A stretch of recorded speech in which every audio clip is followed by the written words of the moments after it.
هنعمل النهاردة مع بعض كيكة الكريم كراميل. طعمها بجد فظيع، لازم تجربوها. بقالي 3 ايام بعملها، بجد مش مبالغة. يلا بينا نخش على المكونات.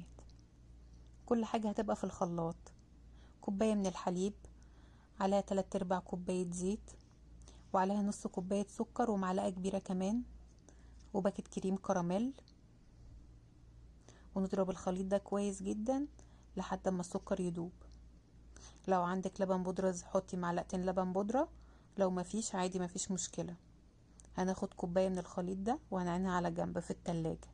هنزود بقى على بقية الخليط بيضتين بدرجة حرارة الغرفة وعليهم فانيليا، ونضرب كويس جدا لحد ما كل حاجة تبقى تمام. هنجهز بقى كوباية من الدقيق وعليها نص معلقة صغيرة من البيكنج باودر، وهننخلهم، لازم ننخلهم. بس كده تمام. هنضيف عليها المكونات اللي في الخلاط ونقلب مع بعض، نقلبهم كويس مع بعض.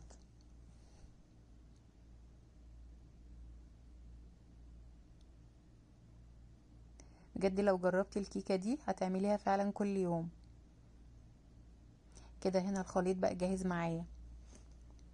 هكون مجهزة الفرن على درجة حرارة 180 يكون سخن، والصينية بتاعتي هرش عليها زيت كده عشان تبقى سهلة في ان انا اطلع الكيكة منها.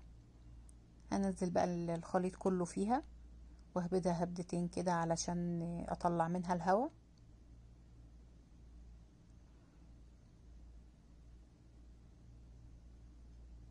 بس كده هدخلها بقى الفرن. اخدت معايا حوالي بالظبط 17 دقيقة، هي من 15 ل 20 دقيقة.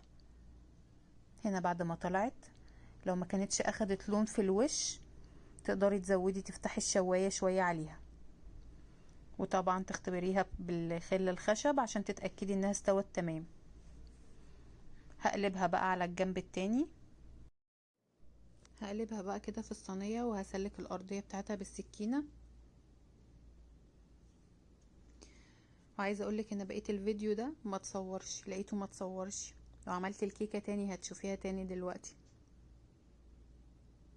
كده خلاص، وصبيت عليها الكراميل. اكتشفت بقى ان بقية الفيديو ما تصورش، عملتها تاني يوم ودي بتاعت تاني يوم.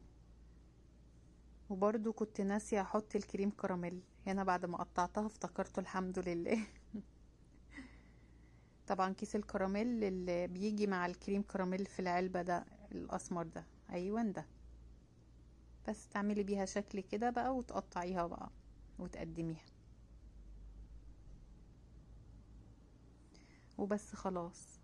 الطعم رهيب والريحة فظيعة، والكريم كراميل وهو ساقع. حطي الكيكة كلها في التلاجة وهي ساقعة، طعمها تجنن.